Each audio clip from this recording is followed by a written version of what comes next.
Okay, guys, we're live. We're getting closer to this 10:30 time. We're trying to honor this. Welcome back to the Trial and Error podcast. It's Brian and Fearless. On today's episode, we are going to talk about the confidence gap and getting started before you're ready. So we're going to roll the intro, and we will get into that conversation. Yeah.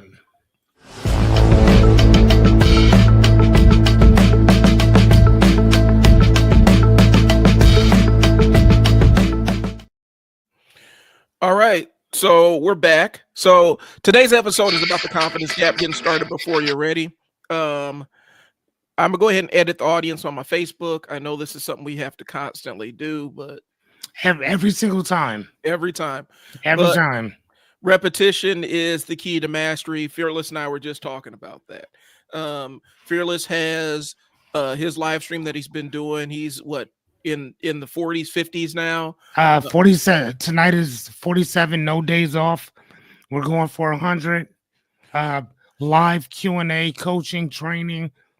Again, just showing up. Just be ready to learn something.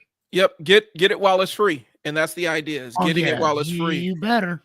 And so what we'll do is, because we're trying to format this more like a show, we did the pitch. Fearless is on every night at 8:30. He's working through. He's going to do 100 days of live streaming consistently, and he's answering any all questions. And it's basically free life coaching. Yeah. If you want to punch in there. My business is I sell words. I want to teach you how to market your own business. I also work with entrepreneurs with ADHD, help them with some task management stuff. But really, the reason why you need to learn how to market your own stuff is so that even if you don't want to do it yourself, you at least know how to manage and supervise or hire people to do that kind of stuff.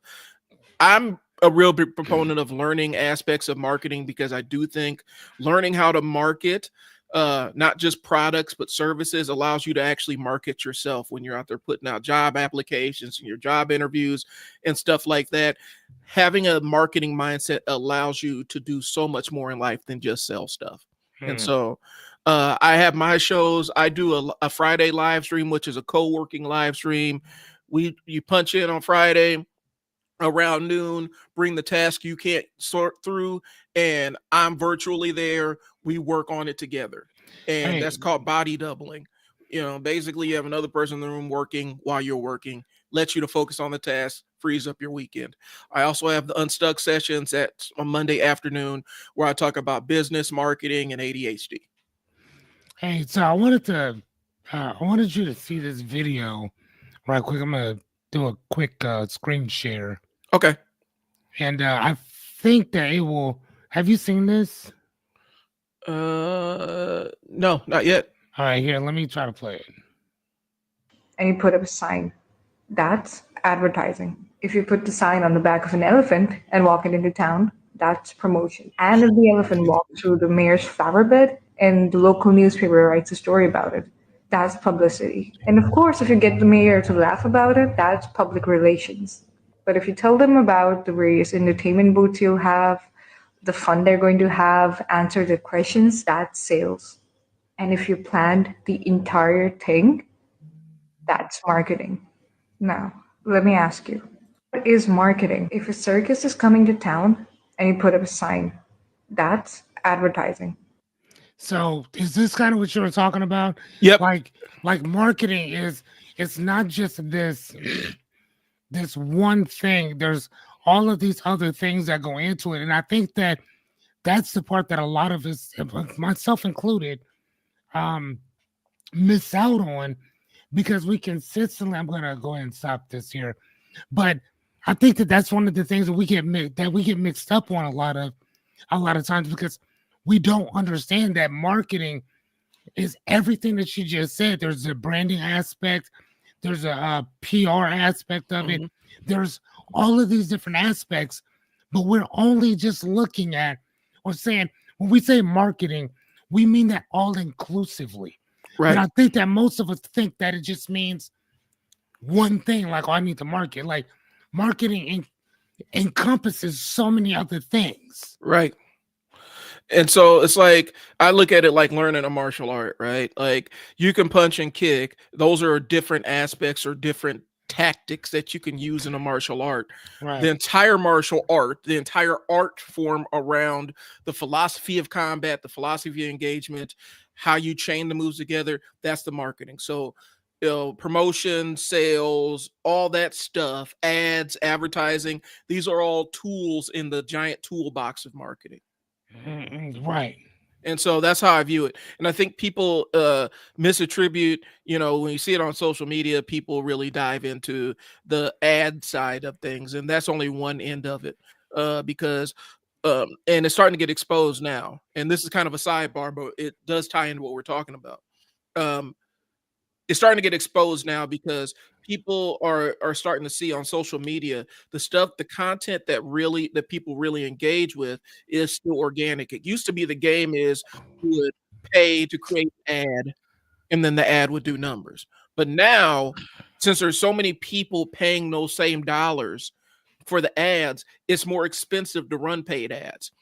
What's more valuable is creating something that speaks to somebody or somebody can engage with or somebody can actually use or entertain them in some way, shape, or form.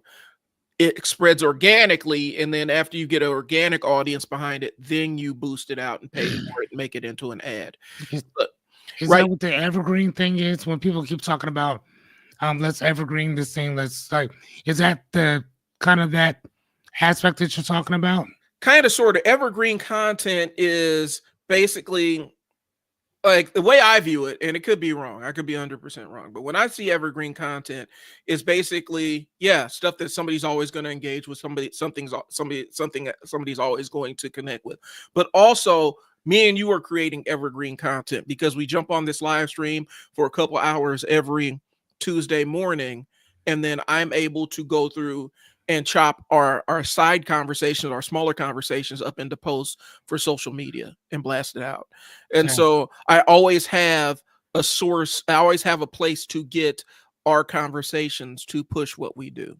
And Mm. so that's how I kind of view it. But evergreen content and stuff that always connects with somebody no matter what. That's why Mr. Beast is so damn big, bro. Like he does the most insipid stuff ever. Like, but you know, it draws people in because it's entertaining on some level. Mhm. I was joking earlier this week. People have been talking about the one gorilla versus 100 men argument. And I say, hey, that's a Mr. Beast video idea, bro. Like, we got 100 men and one angry gorilla. And so we're gonna see if the 100 men can beat the one angry gorilla. And then he sets up a camera, records it, puts a bunch of jump cuts and edits in it. That thing will do 600 million views in a week. Mm. But he creates content that is engaging. I think it's stupid, but it traps my kids. My son was down the Mr. Beast rabbit hole. And that's kind of what it is. It's content that's relatable and you could consume it no matter what. It's not time limited. Mm. And so a lot of YouTube channels are built on content that you can binge, but also go back and listen to. So, Okay. and so that's kind of that's what that is. Um, So the conversation is we're talking about the confidence gap. Okay. And Fearless and I can go on and on about this. And so we're going to go on and on about this because a lot of times when we make plans, right? Like before we get started, before we initiate the thing, there's a human thing in our brain that wants our rollout to be perfect so we don't look bad, right? What that turns into is a game for some people because they're always in the game of making sure everything's pixel perfect and they never start Mhm. because they never get the reps in. They never turn on the camera and get started or write the blog post or get started or launch the business and get started because they're waiting for the conditions to be perfect and they're waiting for a level of mastery that won't come because they haven't done a damn thing yet. Right. And so we use confidence as I almost want to say we use confidence as a shield to protect us from actual action, from taking the first step, because we want it to be perfect.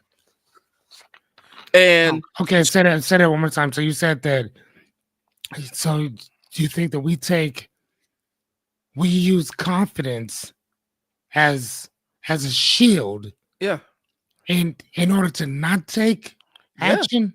because it's comfortable. Listen, it's comfortable sitting in the luxury room of all your ideas and all your dreams and aspirations, right? Sitting in that imaginary place where all these things that you're dreaming of are working and imagining it, right? Okay. That's a very comfortable place to be because you're imagining the life that you want. That's really soothing.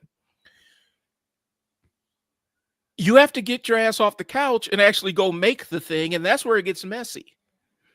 And so you go from the comfort of planning to the discomfort of doing. And a lot of people over plan because it's more comfortable to plan.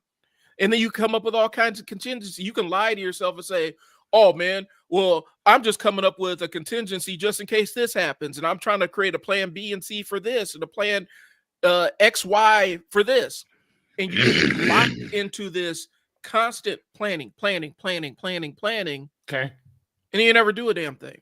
Yep. And it just sits there. And so, like, for those that remember, about a month ago, Fearless and I had the challenge to write a book. And I was sitting in my over analysis phase, and I'm like, okay, I got so many different ideas I can write the book about, and blah, blah, blah. And then something comes to me and says, well, you do own a basketball training business. Why don't you just write a book about training methods? That's it. And so I wrote a book about training methods. I did that in one day. That's it. And rolled it out there. And so I was trapped in the comfort of planning. Yep. And I think a lot of times people want things to be 100% before they take the first step. If you're, this is something I will steal from Louis C.K. And he said this before he ended up getting himself canceled for being a weirdo. He wasn't being weird. I mean, he put it out there that, hey, this is what I'm into. Yeah. Or whatever. She took it somewhere that, I mean, whatever's whatever. And again, if you're not into it, say, nah, I'm cool on that. And he would have been cool with it. The weirdo part comes from kind of trapping people in the room with him. He's all right. That's what got him. That's what got him out the paint. You can't listen. It comes to there's a part where you when you get to the exposure piece, like you're not giving somebody consent, you're removing their consent because they may not want to see all that. Right. Correct. I'll give you that. But one of the things he said is if you're 60% on something, go forward. Because you're not going to get any more certain than that. This book here, I don't know why I keep keeping it on here. We Need Your Art, written by Amy McNee. There was a gentleman in here who was talking about 80%. Here it is, man. I'm telling you. That's what I like to write in my books, y'all. Mm-hmm. He said, there's a gentleman by the name of, I guess he's an author, YouTuber, and philanthropist, Hank Green. 80% rule. Green says, everything I do, he said, everything creative I do my best to get 80% of it as good as I can make it, and I go no further. Mm-hmm. Because anything after that, all you're doing is just, you're overwatering your stuff. Yeah. Get it to I've done 47 presentations, 47 of them. 47. Listen to me, y'all. You could put me anywhere. I remember talking to somebody, and we were talking about doing a podcast like almost a couple years ago. And dude was like, man, we ain't really got that much to talk about. I'm like, you may not have a lot to talk about, but I surely do. And you don't really know what you're able to do until you're actually doing it. Right. And for years, I've been writing and creating trainings and stuff. Brian, I think I told you about this a long time ago. I've been creating all of these different trainings modules just for funsies. Right. And who would have known that years later, well, what, almost 7, 8 years later, I'm actually doing these just to be giving them away, Right. right? And here's the funny thing. I started off with like 4 or 5 different presentations. I've done 47 different presentations on all kinds of different stuff. Talking to him, he's like, "Hey, let's talk about the confidence gap today." Oh, wait, that's a good one. So guess what? As we're talking about this, I'm working on another presentation for tonight, mainly because my son has he has this thing that he has to do at the school for a concert. So I don't know what time I'm gonna be back. So I have to get this done because we're about to go out to eat. We got other stuff going on today. So I need to kind of get myself together, but I could hear something and create a whole entire presentation off of hearing an idea.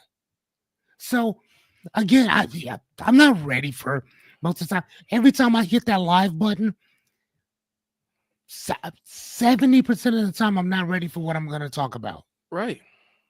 I'll read through my stuff one time. After that, as long as I have the gist of what the title is, I can wing it from there. Right. And that's what I do. That's what I'm saying. I think and we are still following our outline, which is crazy because I create these outlines and Fearless and I just go through them without even looking at them. Yeah. Here's what I'm gonna say, y'all. There's a myth of being ready, right? Waiting to feel ready is it's just fear masked as preparation, right? Like there's the word of the day is overlearning, right? So a lot of times when we're like, oh, I'm gonna try this new thing, I need to learn about it, we get hung up in learning is the shit, bro. Like I love learning stuff. Like learning is, I'm a nerd, I love learning new things, and it's really comfortable to learn new things. The scary part is implementation. The implementation sucks because it's not going to be good, and it's not going to be good because I don't have any practice at it.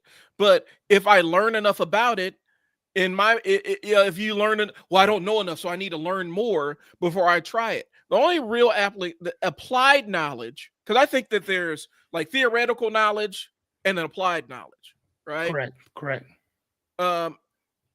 The theoretical knowledge is what you build up through reading and learning in classes and all this other stuff. The applied knowledge is actually taking that framework and translating it to the real world. Yes, sir. That's why a lot of times you find, and I've actually coached, I'm a business owner, right? And my bachelor's degree is in human and social services administration, right? It's not marketing. It's not any other stuff. All the stuff I've learned is from going out and doing and having success as a business owner. I've been hired by people that have MBAs, which is a Master of Business Administration, for business strategy. I've been hired by people with that because the MBA is great applied knowledge. I mean, it's great theoretical knowledge. You learn all the formulas, you learn how to do all these calculations to figure out what your revenue is and all the other stuff, right? And you learn concepts and frameworks of business that works in large amorphous corporate entities. The MBA does not prepare you to run your own small business or your product or service. And so people get in these programs and think that they're going to be business owners. This is an entire another learning curve that comes along with it, because the learning piece is great. You paid tens or hundreds of thousands of dollars for that degree to learn about business. But now the rubber meets the road. Now you got to go learn about business by doing the damn thing. And so I think that's where people get hung up. The perfection piece will absolutely rob you. It will kill you. It will absolutely kill your aspirations. It'll kill your dreams, because the more you learn about something, the more you learn that you don't know about something, and then it destroys your confidence. Yep. And that's the reason why, like I told you, man, I will learn what I need to learn about certain things, and then after that, I'll just give it. Right. I'll talk about it because here's the thing: 90% of the time, of the things that I talk about are things that I've lived through, things that I've gone through. So if we're talking about rebuilding yourself from ground zero, Mm-hmm. I could talk about that. When we talk about imposter syndrome, I could talk about that. When we talk about success that's not come with an audience, we can talk about that because Right. 90% of the stuff that I talk about is things that I've actually done. Right. So we don't have to sit around and discuss theory. One of the things that I tell people is that I give you practical tools, tips, and strategies for what works. I I don't know what doesn't work because I know it does work. I can't tell you that I went through XYZ because of ABC. I may not have gone through that, but I personally know that when I went through being homeless, when I went through being jobless, when I went through being hopeless in a sense, when I went through all those things, I went through them alone. Mm-hmm. You know what I'm saying? And sometimes my kid was with me when I was going through it. So again, man, like I try not to talk about something that I don't know what I'm talking about. Right. That's just me though. I can't speak for anybody else. That's just myself. So when we're talking about failure, success, and all these different uh, trigger words that we like to use, you know, when I'm coaching people at night, one of the things that I ask people consistently is, what does that word mean to you? What does that word mean to you? And the really cool thing about our little community is that they're starting to ask that question too now. What do certain words mean? So when I talk about, yeah, I want to be successful, perfect. What does successful mean to you? Right. What does success mean to you? Right? I want a lot of money. Perfect. For what reason? You just want to just have it? Do you want to because you like to collect money? What do you want it for? What's the end objective? Right. I've taught them how to ask certain questions to bring out a certain type of mentality, not only within themselves, but for the people that are around them. Right.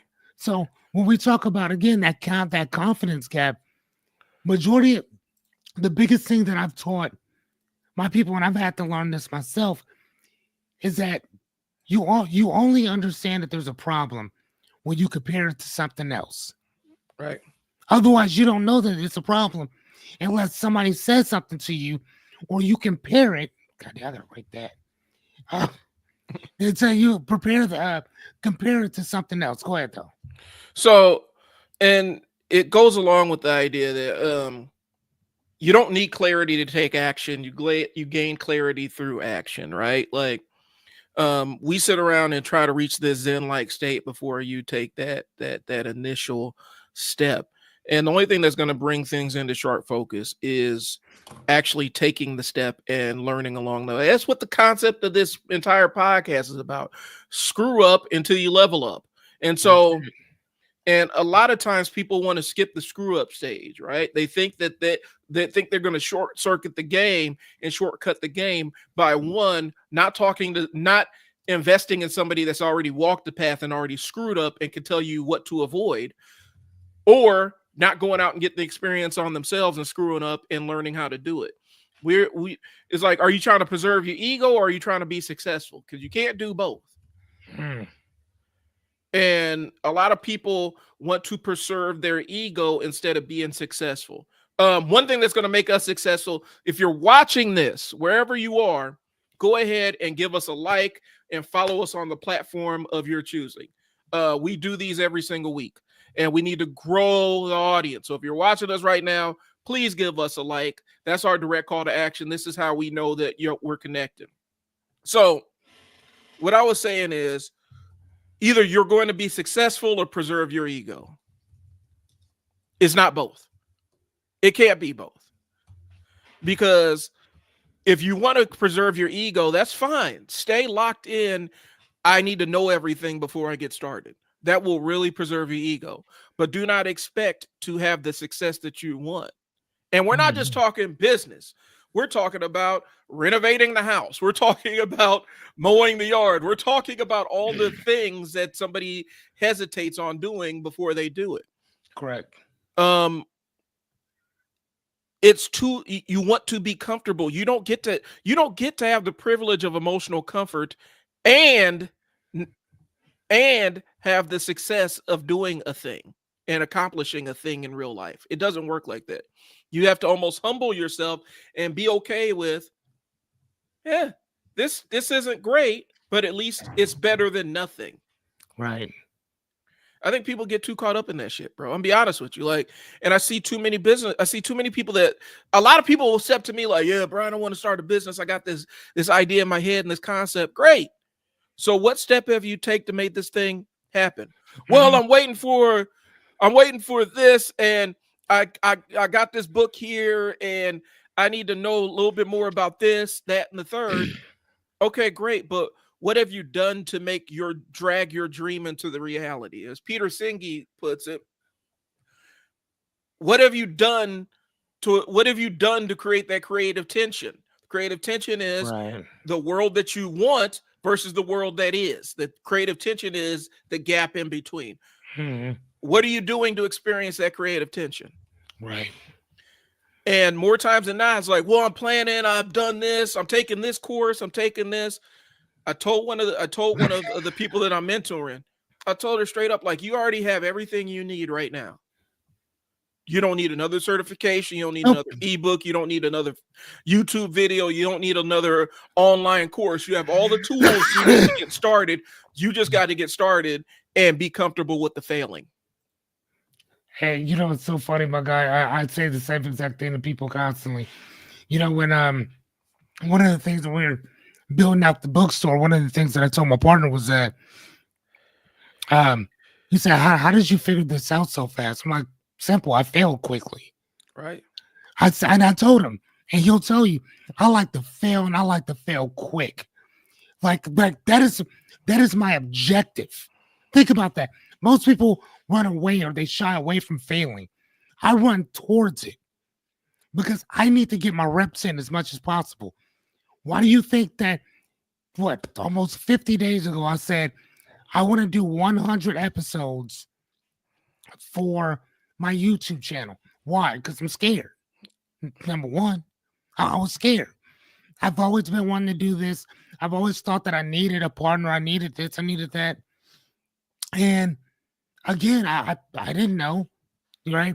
And I just kind of I ran across a particular person who inspired me just off of a small conversation, and now we're here, and it's day 47, and I have not stopped since. There it is. So, and people ask all the time, like, what if nobody shows up? I showed up. Right. I don't, whether you show up or not is irrelevant. I have to show up because I said I would do it. Probably if majority of us consistently think that by I will only show up if other people show up, man, you done missed the goddamn point and you will always stay broke. Right. Always. Because the consistency is not based on somebody else. It's based on you. If you're not consistent, that nobody else is going to be consistent. One of the things that we do on my show every night is we clap. As soon as we turn on, hey, what's going on? We clap. What are we clapping for? Number one, we're clapping for ourselves. Okay? Because if you don't clap for you, nobody else will either. Second thing is that we clap to give other people permission to clap for us. Most of the time, we don't do that. Right. We consistently keep thinking that I can only clap for me if you clap for me. But I'm also giving you permission to clap for me. You know what I mean? And the other thing is just for showing up. Right. For showing up. I got 4,500 some odd friends on Facebook. But you know what? Only 1% 1%, actually no, 0.1% show up. 0.1% shows up every night. Every night. So for them, I show out no matter what. Right. For them, I show out. Now, if y'all want to come and see what we're doing, wonderful. Thank you. but I'm going to level up for the people who are already around me. If y'all late to the party, hey, welcome. Nice to meet you. But we already got something going. Pull up a seat, stay a little while. But Boom. we have to, I got to show up. I don't give a fuck if you show up or not. I show up. And even talking to my business partner, one of the things that he was saying is that, is that people love a novelty, which I agree with. Um, I mean, it's like, if people are not going to show up for certain things, I'm not showing up for certain things. I'm like, okay. I, I personally wouldn't do that because, again, what that shows is it's dedication starts with you. It doesn't start whether somebody else shows up or not. Like, Right. and if that's what you're waiting for somebody else to give you merit, for somebody else to be like, oh, you know what? Yeah, I'm gonna come in. Think about all of the channels, the YouTube channels that are dead channels because it didn't hit for somebody. Right. They thought that they was just gonna get on here and man, matter of fact, they may have 1 million views on a couple of their channels or whatever, or videos, and then after that it fizzled out. Nobody else really came around to look at nothing. Here's the thing, and I try to tell people constantly, I've never had one. I don't know if I ever will, but a viral moment. Yeah, I think that there's some people who know how to do that. Great, whatever. But even a broken clock is right twice a day. Right. Okay. So, yes, you're going to get some videos that do gangbusters, but the other ones may not do anything. But here's the thing, like I was telling one of my coworkers today, slow and steady will always win that race Yep. because people, yeah, they're going to love you when you first come on, this, that, and the other. You got a big name, but eventually other people may not even hear of you, and that big wave done left. But everybody knows who Tony Robbins is. Right. Everybody knows who Les Brown is. Everybody knows who Zig Ziglar is. Everybody know who what's his name, Dennis Whaley is. Everybody knows who what's my man, he was on that movie The Secret. What's that? I don't know. He had a cleaning company, and that's what basically made him a millionaire. Anyway, whatever his name was, again, slow and steady, right? And you now have Eric, the hip hop teacher or preacher or whatever, and you have people like him now that came in and did the work, and so many people consistently keep thinking that you need to come in and have something huge. Right. No, just start the motherfucking thing. And- Just start. And that's what it is. I mean, it's a bullshit story that people tell themselves that I'm going to, here's the thing. People want the privilege of feeling confident, right? But confidence isn't prerequisite. It's a result. All right. Oh my God, that's beautiful. You get confidence by being competent in something and demonstrating Correct. competent. I don't trust. Here's the thing. I do not trust a highly confident individual who's never experienced the thing that they're talking about, right? Mm-hmm. I lift a lot of really heavy stuff in my downtime. I like to go to the gym and lift heavy things. When you are on that side of YouTube, you will find so many critics. They'll see somebody lifting, they'll be benching 400 pounds, and you'll have Mr. Critic in there talking about, well, his elbows weren't tucked all the. Come on, man. Can you do it? Right. Because it's the confidence of somebody that's never done anything. That is a seductive level of confidence, because I could be supremely confident in things that I've never done. I could tell you what the books say about it, but until you've actually experienced it, you don't know what the hell you're talking about. And so there's a loop that goes with it. There's a framework for confidence. Mm-hmm. Number 1 is take action. Number 2 is get a result. even if it's a small win. Number 3 is build self-trust. Number 4 is your confidence increases. And number 5 is you repeat it. So one of the things that I teach every night is that everything that you just said right now is, again, from a certified life coach's standpoint. Mm-hmm. Okay, from a reframing expert, this is my shit. Mm-hmm. Right? It's superfluous. Everything you just said is surface level shit.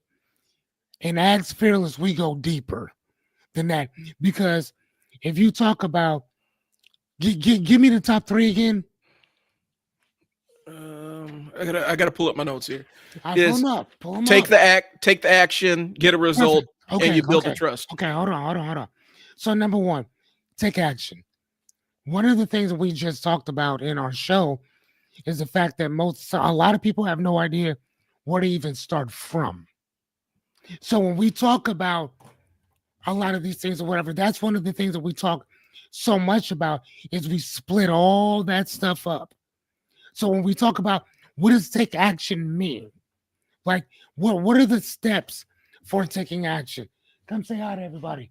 Chris is on there. Say hi to Christopher. Hey, Chris. Hey, Chris. Hi, Brian. Hey. Hi, Ryan. All right, get out of here. Talk to you later. All right. Your basement is definitely haunted. I'm sure it is. Thank you, ma'am. Our little ghost hunter over here is trying to catch away demons in my basement. Anyway, okay. So, so one of the things that we talk about is, we talk about the actions. We have to be very specific of what that means. What action are we talking about? And that also goes back to the second thing is, what's the end result that we're looking for? So the first thing we start off with is the intention. What are we even here for? What are we doing? Right? So the who, what, where, why, when, how, and if. Because when we do start working, whatever that looks like, we already have a prerequisite of a frame. Mm-hmm. Before we start, we know exactly where we would like to end up, which again, stay open. And then we have this dash in between. And those action is depending on what we're talking about over here and also what we want over there. So one of the things that, like I said, man, we go so deep and we dive into each and every single one of these things, because again, that's one of the things that pisses me off when I listen to these speakers or when I watch other coaches, that's the reason why I don't.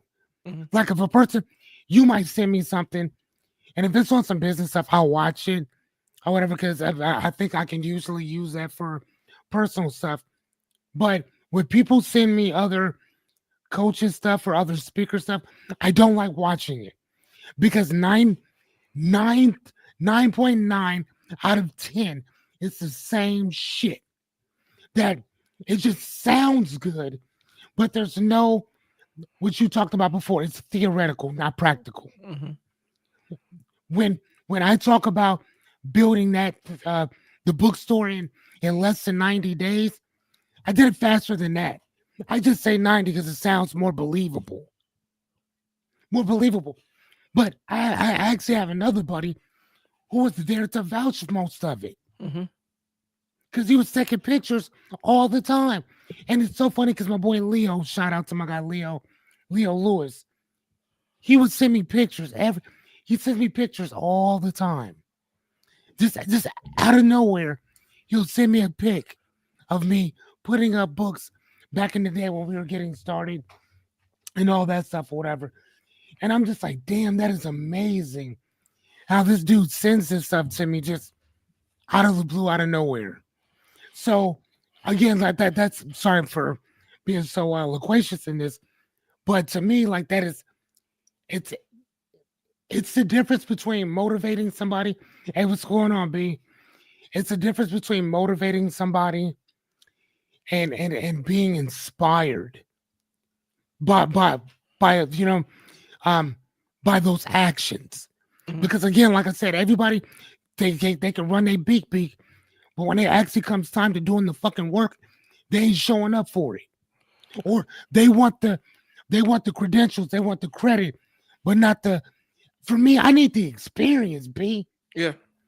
I need to, I need to be able to, like, when I lay down at night, I want to be like, oh wait, man, I worked my ass off today, and in a year or two, I will remember what I did to get there. Yep. I love that, good, bad, or indifferent. When I was homeless, sleeping in my car, I was asking the same questions. How did I end up here? Same exact way. Well, Just saying. and so when I applied like the unstuck framework to that, what I normally do is I'll sit there and kind of I'll sit there and ask you, okay, what do you want? Like basically, what is the destination? Yes. And then kind of figure out what are you comfortable doing? What's inside your wheelhouse? Or what do you feel comfortable learning? How do we apply this to get to the destination that we need to? And then also kind of looking, because a lot of times the thing that we think is the problem isn't necessarily the problem. Or there's a bigger lever we can pull that will free the log jam for further down the river, if that makes sense. Okay. So we solve this one problem, it knocks out this problem, this problem, this problem, this problem.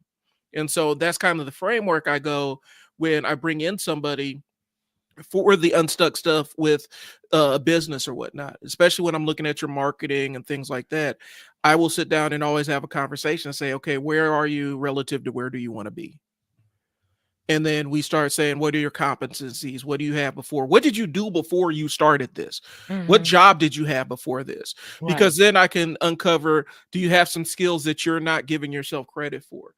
My Right. biggest thing is when it comes to taking action for me and the way my brain works, it's do a thing and see how that thing moves you down the road Okay. after the fact. Because if I get too far in the weeds, my brain will go into analysis mode, and that is the path I will go down, and I'll try to find every angle and visualize every possible outcome and stuff like that. So for me, my framework has to be step, next action. And Okay. so that's how I have to visualize things for my framework. And so it really it does depend on where you are on your journey. Sometimes people will step to me and not even have a framework or what they want to do, and so the conversation looks a lot different. What do Right. you know how to do? What are you good at? What jobs have you held? What do you like to do in your free time? To start building a network of tools, a toolbox that they can use to create the lifestyle that they want. Hmm. But I think what happens is when I say confidence comes from action, I think the false confidence comes from not taking action. Yep.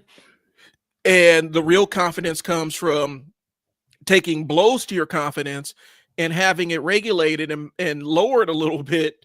And now you have real confidence in what you know how to do. And I think Right. a lot of times people get hooked up in that they like the fake confidence because it feels better. The real confidence doesn't feel as good, but it produces more, if you will. And Right. so that's where my framework is. We were talking about marketing a little bit earlier, and there's a video that ties into this that I want to show. Um, it's and I think I talked to you about it, but I'm gonna show it here. All right. Um, Sweet. Give us sense. it's and I'll frame it a little bit. It's Tyler the Creator, I and like him. he's talking about marketing as a creative individual. Now, we keep saying marketing. I don't want y'all to disconnect from us, okay? Because I'm not talking about just the business of marketing and getting sales. I'm talking about the business of creating the outcomes that you want for yourself. And there are elements of marketing that tie to it. So I'm gonna go ahead and get it pulled up here. Um, and then me and Fearless are gonna kind of watch it and react to it. Okay. Got it. But let's see. Let's go full screen. Okay, maybe not full screen yet. We're at live TV, folks. All right. So we're gonna share screen, share screen. How to sell the video's called How to Sell Like an Artist.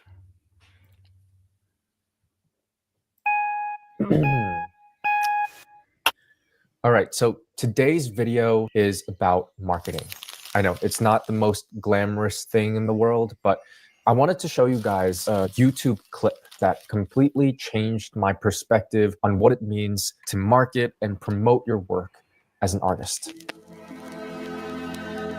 So it all begins about a year ago. Honestly, I can't remember exactly what I was doing. Maybe I was thinking or something, but usually when I'm going about mindless work, I'll put on some background noise to pass the time. And on this particular day, I happened to stumble upon a Converse interview with one of my favorite artists, Tyler the Creator. Everybody make some noise. Y'all let Tyler know. Let him know. So I'm listening to this super helpful interview, and I get to about the 40-minute mark when Tyler says something that I would have never expected from an artist like him.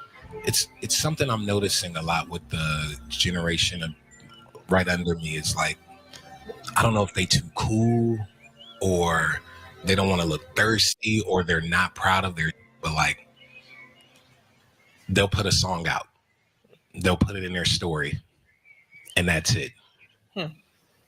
That's it.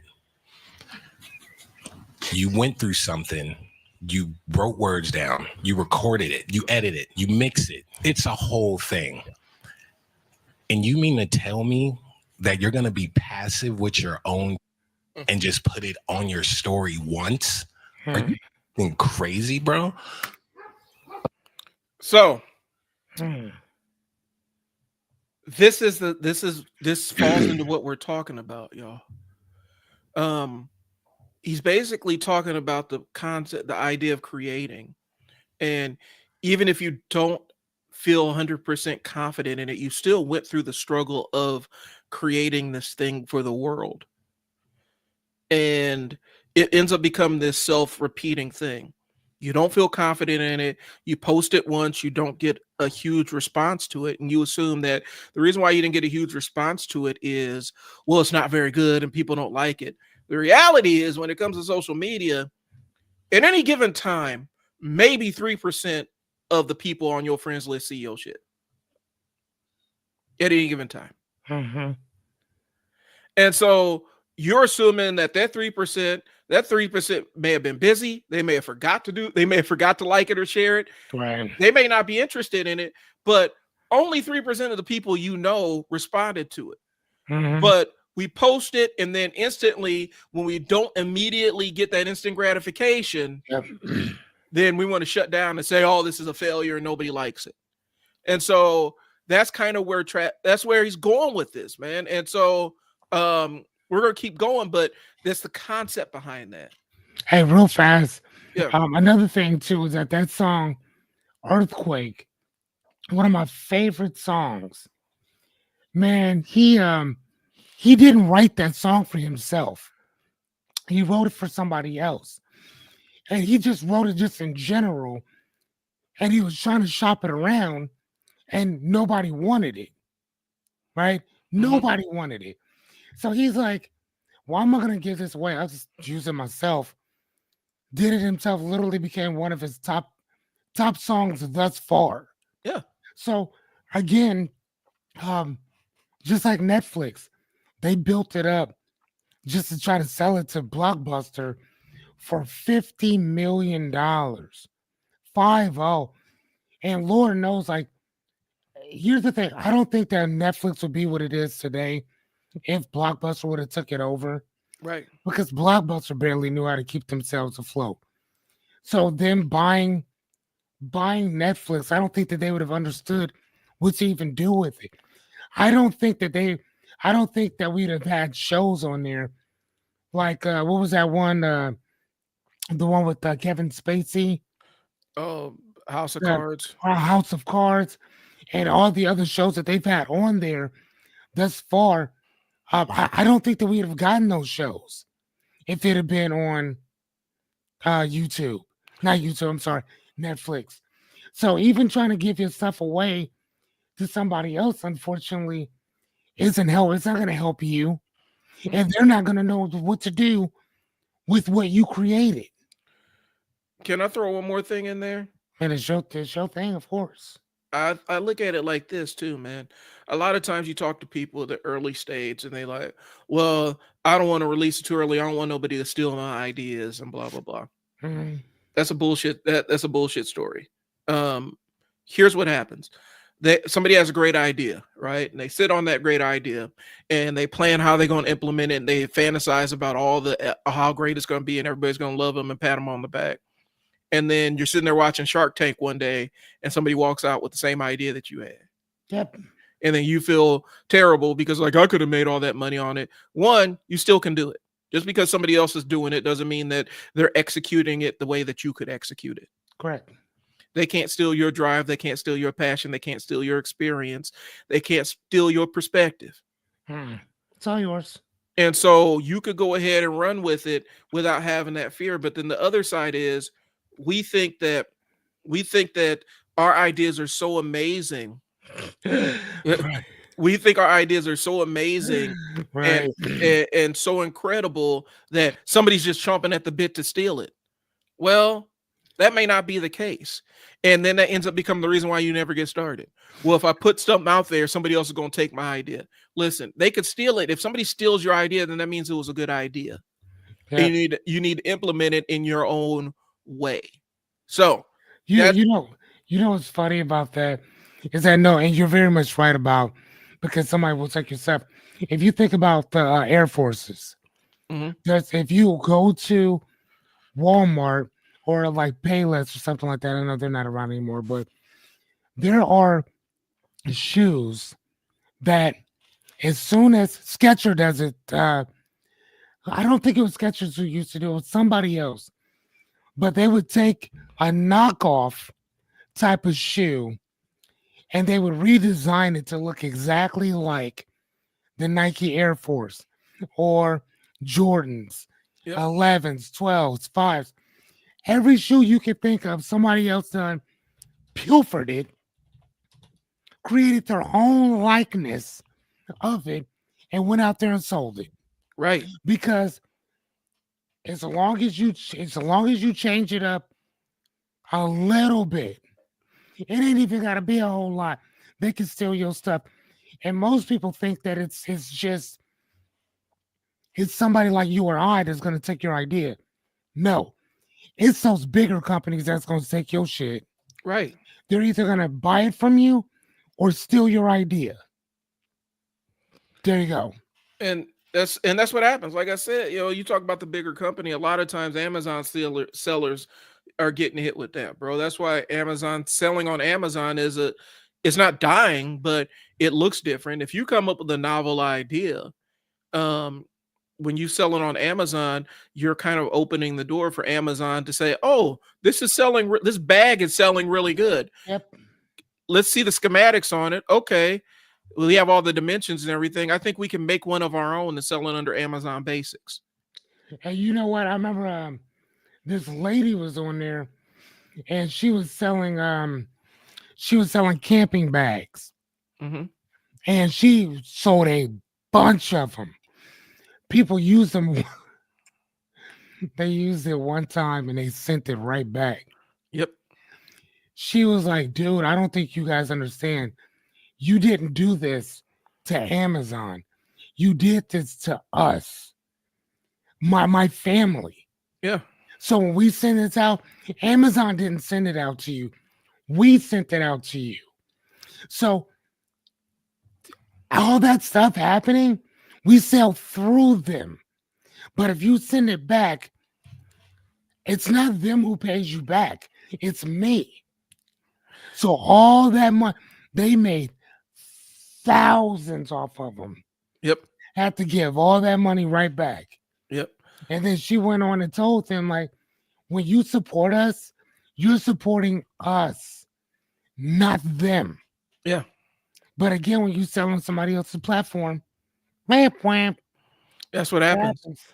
And so that's unfortunate, but at the same time, that is also kind of impetus. You need to start your own. You need to have your own website with your own language and your own methodology on it, and not just rely on them to do it for you. Because the idea is still good. People are still liking the idea, but then if you have your own website, you can control what the return Yeah, for policy is sure. and stuff like that. For sure. So, all right, we're going to get back into this Oh one. yeah, let's do. Okay, so I think to most people, this clip doesn't sound any alarms. I mean, marketing has become such a staple in our culture. But over the last 3 years, I'd fully convinced myself that I didn't need marketing to be a successful artist. Here in my garage, just bought this. I mean, the idea of following trends, viral hacking, and learning about paid ads never really made any sense to me. It felt so inauthentic. And I'd always figured that if you truly believed in your work, then why not let the art speak for itself? There's no need to pollute the internet with any more silly TikToks, right? But then why did Tyler say all those things? It felt like everything he just said was the complete opposite of what he stood for. I watched the rest of the interview more conflicted than ever. What did Tyler mean by this? What was I missing? Fast forward about a year. It's the end of 2023, and Tyler's raspy voice still never fully left my mind. His words would just randomly pop up throughout the day as I worked on my videos and scrolled through social media. Around this time, I was also working furiously to complete my final film before the New Year's. So it became an earworm for him, right? Like this thing about stand on your own square, push your own stuff, have faith in what you create. Became an earworm for him. And it wasn't, he struggled with it. And a lot of us struggle with it. And I think a lot of times when we struggle against promoting what we're doing, it's not that I don't think it's the marketing side of things. Sometimes I think it is, I don't want too many people to see this. Mhm. Because the more people see it, the more people are going to judge what I'm doing. And they don't want to deal with that. They don't want to have to deal with, they almost pre-reject themselves before they actually get rejected. And I'm telling you from experience, a lot of times people will go through that pre-rejection before, so they don't have to deal with the real rejection or the feelings of rejection that come along with it. And you end up hiding my mom used to say, stop hiding your light under a blanket. Hmm. And that's one thing before she passed that always stuck with me is she'd tell me, you're hiding your light under a blanket. And I think a lot of people do that out of comfort or fear or whatever, because we're scared to walk in our own light. And when you walk in your own light, it makes other people feel uncomfortable, bro. Like other people react negatively to it because they ain't out there standing on their own square and walking in their own light. And the feelings that we get from other people, we internalize. They feel uncomfortable, then I got to feel uncomfortable. I must be doing something wrong. That's just kind of my little tangent on it. I think that when you are comfortable, once you get comfortable with standing on your square, this is the thing that I have made, and I'm sharing it with you because I think it has value. You go through that stage of you make other people feel uncomfortable, and those are the people that show up in your comment section saying the nasty stuff to you or talking about, well, your lighting isn't right or X, Y, and Z. Mhm. Those are the people that show up with that negative shit. Okay. I feel like when you are standing, when you finally do have that comfort in what you're doing, it makes other people feel uncomfortable, and then they project it on you, and you have the option to internalize it or just ignore it and keep going. And I think that's the process that a lot of people do. I think people have fantastic ideas, but they're scared to execute them because they're scared of the negative opinions of others. Okay. So Hey, so is it still going? yeah, we got a little bit. I could skip ahead a little bit. Okay, so I don't understand what he meant by. So Tyler was saying to put the stuff out there once a week, or not once a week, but put it out there constantly. Why would you just put it out there one time on your story and then leave it alone? Why would you know what I'm saying? I don't understand. understand. Is that a negative thing? Is that a what? Yeah. Okay. So what he's saying is you made this, you spent all this effort making the thing, and then you put it out there on your story, and that's all you do with it. Okay. And it doesn't go anywhere. But you feel like, well, since I'm not doing the dirtiness of marketing or the dirtiness of advertising, I have my integrity, at least. I'm not selling this thing. Okay. I'm letting the art stand for itself. I'm letting the art speak for itself. Well, a lot of times when you do that, you find that your art is speaking to an audience of 2 or 3 people. You have to build a bigger audience for it. So he's saying it's a negative thing. He's basically saying they spend all this effort creating the thing and then do the minimum amount of work to share it with the world. Okay. And the caveat, basically, Tyler's going to say, I'm going to spoil it, but the caveat is he's like, hey, man, you spent the effort doing the thing. Stand on it, be proud of it, and keep telling the world about the thing that you did. That's kind of what it is. Don't just do it once and then go back into hiding. Right. Okay. So that's the concept. That's what he's talking about. I love that. Okay. All right. Roll it. And it's only like 3 minutes left here. Okay. And I had just about everything planned out. Finish editing, upload some Instagram stories, maybe even an Instagram post, and relax for the holidays. But as I completed task after task, it became clear that something wasn't right with this plan. See, this wasn't just any upload. This was going to be my first video in 5 months. And something just felt so wrong about putting so little effort into sharing a video that I poured everything into. And so as I stared at the timeline that I spent almost half a year working on, I started to take Tyler's words more seriously. Maybe it was time to fully unpack what he was saying. Right. Maybe I should give marketing a try.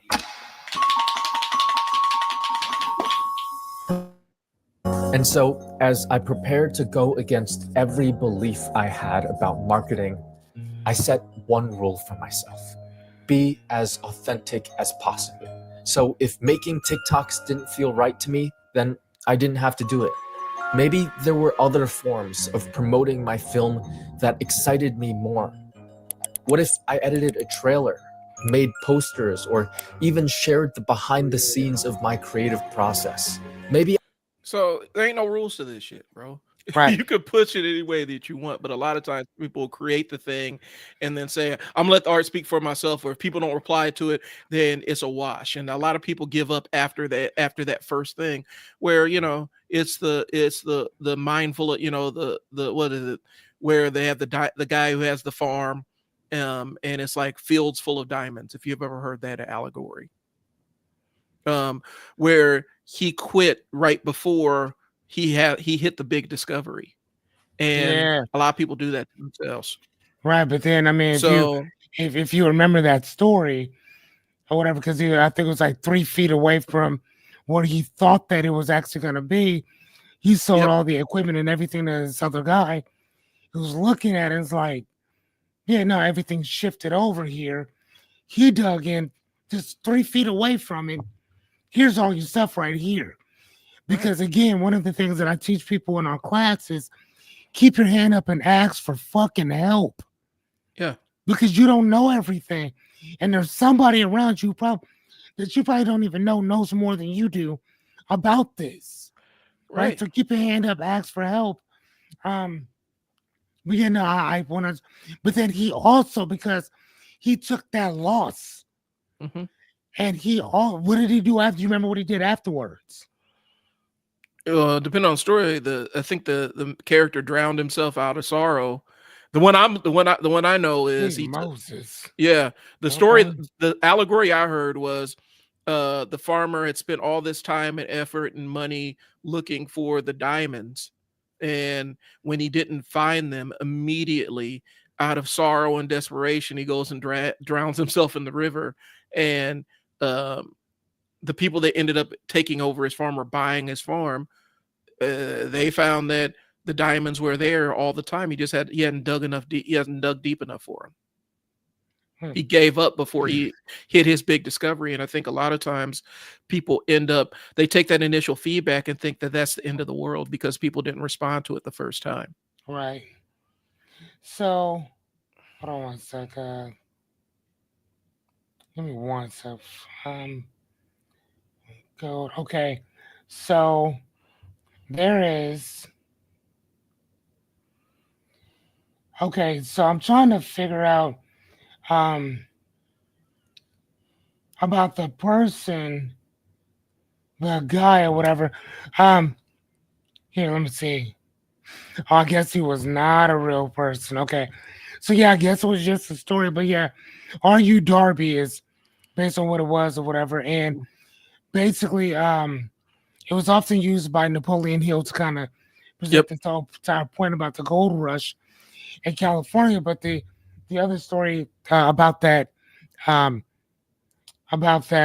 fable, how that allegory goes, is that he ends up becoming a multimillionaire in the insurance company because he refused to quit because of what he just went through.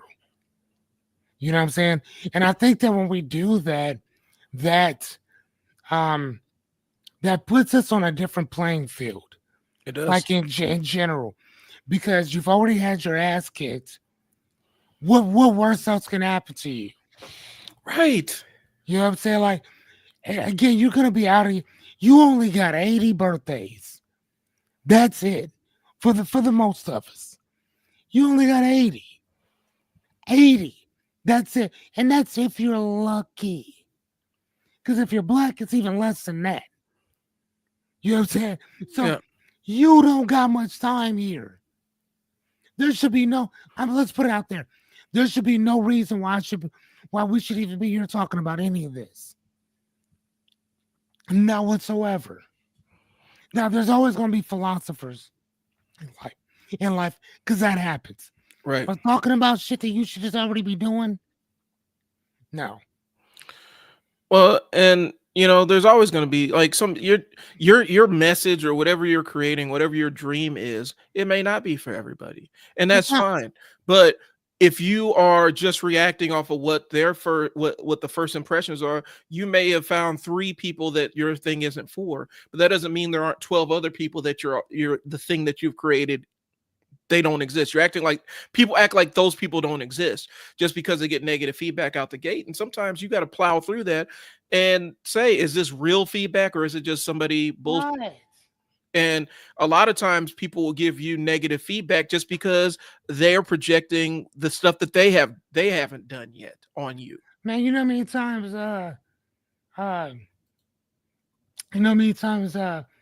my friend Jessica was like, dude, why are you doing why don't you just not do the thing for 100 days? Just do it for 15, just do it for 30, just do it for whatever. Why 100? Because I said so. Yeah. That's why. I mean, and I know that 100 for me, like I told you before, 100 episodes to me that's syndication for a series. People get paid off of syndications. That's how they get paid. Right. You know what I'm saying? So when if a person when a show goes into syndication, like Seinfeld, that's how people get paid. That's how Law and Order, people that have not been on TV for years, consistently keep making money because of something that they did 20 years ago. Right. Only because they got 100 seasons in or 100 episodes in. That's why I said 100. And that's why I name every one of them season this, season that, season this. So again, now I'm not playing 100. That's what you get. Right. And I think And a lot of if go you ahead. don't want to watch it, you ain't got to. Yeah. I'm not for everybody. Shit, I just had somebody tell me not long ago, people don't like fucking with you. I'm okay with that. Yeah. It does not bother me. And I think shit. I think people get too caught up in that, especially when it does screw with your confidence. Like, I don't want to dismiss not feeling confident. I spend most of my days not feeling confident, but I do it anyway. I have And all that's all it is. yeah, Most people that have low confidence just do the shit anyway. yeah, You don't think I'm not scared when I come on here right before I get on? I'm terrified most of the time. As soon as I get that button, though, it's time to go. yep, Scared or not, let's go. It doesn't matter. Prepare as much as you can, but just get the damn thing started. yeah. And then whatever you screw up, that you can whatever screw up, that's your Fix it lesson. later. That's the Fix it lesson. later. Fix it later, and that's the lesson. That's what you can do to be better. So All we're right, gonna. good. I might skip a little bit ahead on this one so I can get to the moral of the story with this. We're almost done with it. Yeah, I could even write an article or make some cool graphics too. And then suddenly, as if a light bulb switched in my brain, everything started to make sense. Tyler wasn't telling me to sell my soul. He wasn't even telling me to make viral videos or follow trends. To him, marketing is as much for the artist as it is for the audience. Let's do this. It's about building a world around your art. It's the colors, the designs, the videos. It's about being proud of what you made. Because I put time and love and too much energy into this finished project just to put it on Instagram and forget about it. Like, no, promote your, because you have to be a fan of your own stuff. That's all marketing is. It's a reminder of the work you put into your art, an extension of your passion. Yep. And when I look at it like that, marketing is pretty fucking cool.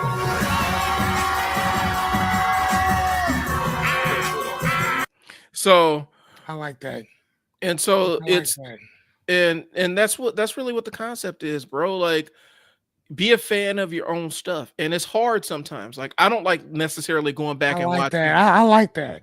I'm gonna start riding with that. Thank you. So Thank you for that. and so I love this video, and I watch it a couple times a week because Oh man, the world is there that's to rebuff deep. you. Yeah, I love that. the world is there to rebuff you, Oh, and it's the world is made up full of a lot of people that they take their aspirations with them to the grave and never try to make them real. never. And there's a lot of people, Never. there's a lot of people that you'll interact with that see you out there making motion and trying something, and when they're telling you, hey, be careful, hey, watch this, hey, don't do this, that's their layer of insecurity getting projected upon your actions. Of course. And it's a dangerous path because sometimes somebody's giving you legitimate advice, and the discernment comes from when they're giving you legitimate advice versus when they just see you out here shining and they're trying to reduce you and scare you back into inaction. So there's a balance to be said. I'm not going to bullshit you and say that there's not good advice out there, but a lot of times, especially when you're doing something that somebody else is not, you end up getting that. You end up getting their insecurities being projected on you. I'm gonna play a little bit and see if there's any more in here, but then we can get back to our conversation. Which I turned into a bestseller that robbed the mom and pop All right. Yep, that's it. But I love that video because I think it speaks to so much. I think a lot of us, and you can apply it to different aspects of your life because your life's work is your art, right? Like, that's what your life's work is. And it doesn't have to be necessarily artistic, but the sum total of the things you create is kind of your art and your canvas. That's right here. Yep. Everybody needs to get this book. If you're a creator of any kind, you need to get this. We need your art. Period. And art is whatever you put together. Right? It's ambiguous. It doesn't mean one particular thing. It's whatever you want it to mean. Give it to us. We want to see it. For me, creating a business, it's an artistic endeavor. Okay, cool. And that's kind of my canvas. But I'm also a writer, and I also do videos and stuff like that. I have other mediums that I utilize, but for me, I view it all as a creative endeavor. Right now, teaching myself some prompt engineering and learning how to code my own AIs and stuff. Okay. And possibly being able to monetize that and basically create custom AIs for other businesses and sell it to them. That's a creative endeavor for me. Gotcha. I view it as a creator, not as somebody who's producing a product, but as somebody that's making a piece of art that somebody is going to see value in, Mm-hmm. and it's going to create value for somebody. So, Okay, I like that. and that's how I view my world, is through the artistic lens. And it's scary because for artists, one of the worst things is feeling like somebody's rejecting your vision. But the thing I want to be able to mainline is, just because somebody's rejecting your vision doesn't mean that your vision isn't valid. Correct. And that's the lesson. That's the lesson I want to learn. That's the lesson I want to learn myself. So, the next part is starting messy. And I did an entire live stream about this.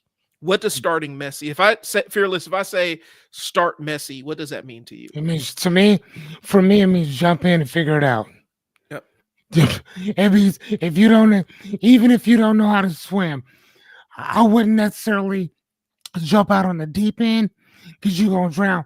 But get in where at least your tippy toes are keeping you above water. Or throw on a life jacket. Yeah. I mean, at that point, you can jump in whenever. Right. Just splash. Just see what happens. You'll figure it out. Right. What's the worst thing that can happen? You could fail. Okay, so you failed. Right, now you know what not to do. Right, but technically you've never failed because you hadn't succeeded. Right. So you're not even failing. Right. You just, at this point, it's just an experiment to see what works and what don't. It's just an attempt. Like, that's so funny. It's like, I'm scared to fail. Bitch, you never succeeded. Yeah. You can't fail something that you never succeeded in. Right. Think about that. We cannot fail something that we haven't succeeded in. Period. It doesn't work that way. Success works. You can only fail at success once you've succeeded. You built a company. Is it making money? Yes. 2 years later, is it now making money? No. The company's failing. Yeah. Right? Can you recharge it? Can you do this on the other one, depending on what you got going on? Yeah, I guess. At that point, it's, do you want to? Yeah.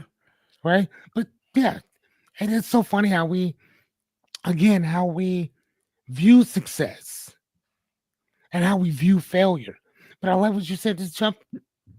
That's what I did, is just jump in and see what happens. And then you have a framework, like if you have early success, you have a framework that you can reverse engineer. But also if you have a framework of attempts that didn't generate the success you want, you also have a framework of things that didn't work, and you know what not to do, or what you need to optimize, what you need to tweak.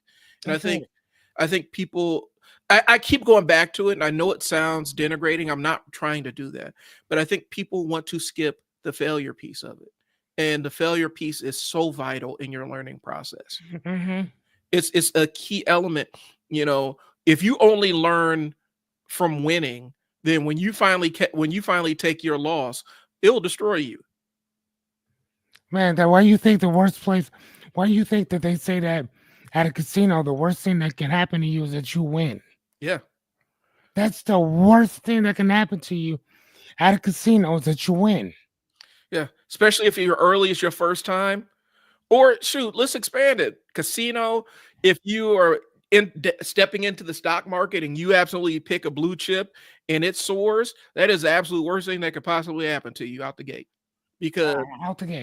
Because now you have no framework for when it doesn't work. That's why a lot of people that are doing the crypto thing now, I was in crypto like 2016, bro. I see a lot of new people jumping into the crypto thing, right? Mm-hmm. It's fun when the rocket ship is going up, but when it runs out of gas and starts crashing, that's when everybody starts panicking. I've already been through this 4 or 5 times, right. 6 or 7 times. I anticipate it's going to crash. I anticipate stock market is going to go up and down and up and down. But for people who ain't never experienced it, it's terrifying watching yourself lose $40,000 in one day. That feels awful. I mean, but here's the thing, though, right? the one thing about that Tony Robbins talked about, and I love it. He said, and most investment groups will tell you, if you put money in an investment, Hmm. if your whole thing is to sit there and just keep watching it, you're gonna drive yourself crazy. Matter of Oh yeah, fact, take it out. Don't even put it in there, because if you need it, don't put it in there. yeah.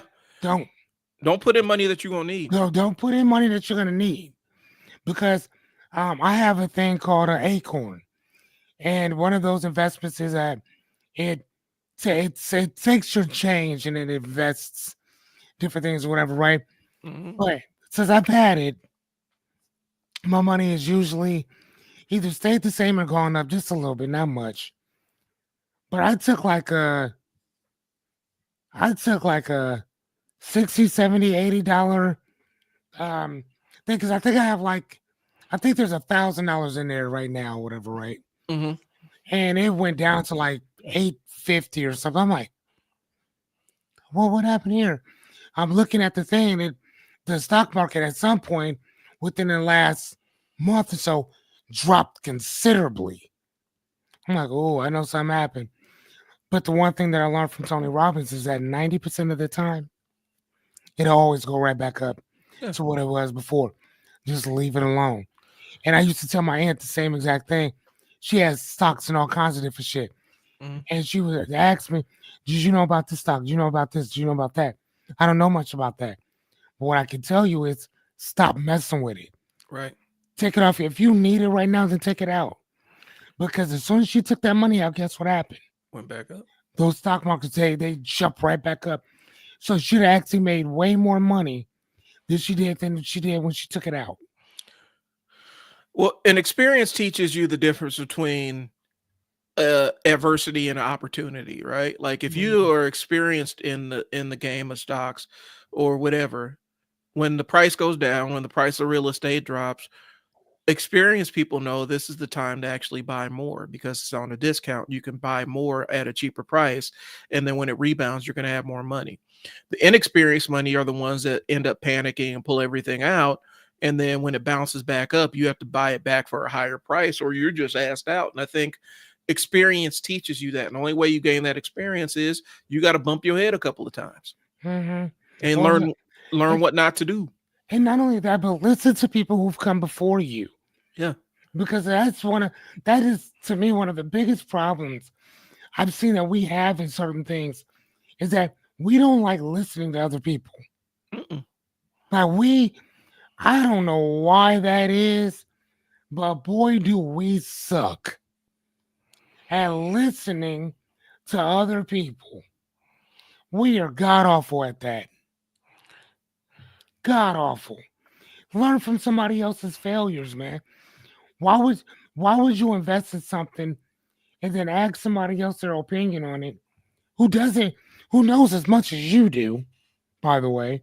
Mm-hmm. Find somebody else who does know about it. Ask them. When I bought my Tesla, I was having issues trying to get the funding to get it. It wasn't like I didn't have the money, but I wanted my bank to pay for me because I can just buy it right straight out. Tesla, they make you go through all kinds of shit to get it because everything's on your phone. So they make you go through all of this stuff for their car. And they'll like early on they'll tell you you can either go through your bank or you can use our bank, which is like a Alliance Credit Union or something like that or Mm-hmm. whatever. I'm like, no, I'll use my bank. I got a bunch of money. My credit's A1. So I'll just let them grab it and I'll pay a way lower, APR and all that stuff. Yep. Dude, I had the head like one of the top people at US trying to get a hold of them to give them money and they wouldn't take it. And funny enough, we went through this for about a week. Yeah. And finally, I was at this gym one time, at my gym, Mm-hmm. and I walked up to this lady and I'm like, hey, by any chance, do you know anybody who drives a Tesla? She said, yes, my husband and I have one. I said, listen, I'm having a darndest time with the payment thing with these people. She said, we had the same exact problem. She said, what you want to do is just go through the credit alliance thing, go through that, get it, because it'll go through in a couple minutes. Once that's done, it's done. And then you're in a little, give it a couple months, have your bank just buy it out from them, and then you're done. Yep. I'm like, oh, okay. So again, I didn't have the answer. I didn't know if she did. I was asking, do you know anybody Right. who would know this answer? Just so happened they had one. So she told me exactly what to do. I did that. And literally within 20 minutes later, it was done. Car was bought and paid for, done. Perfect. Well, and we talk about, you mentioned a lot of times people struggle with the listening aspect and listening to somebody that knows better than they do. Yeah, for sure. And I can speak to it where sometimes you have to battle your own internal monologue and say it's okay to take that advice from somebody else who knows better. It's not a concession that you're stupid. It's they know better than you do. One of the things I used to tell my staff, matter of fact, I gave her the feedback. I said, you're sitting there talking to this family. I said, but you weren't listening to what they said. You were just waiting to talk. Yep. And so they told you exactly what you were looking for.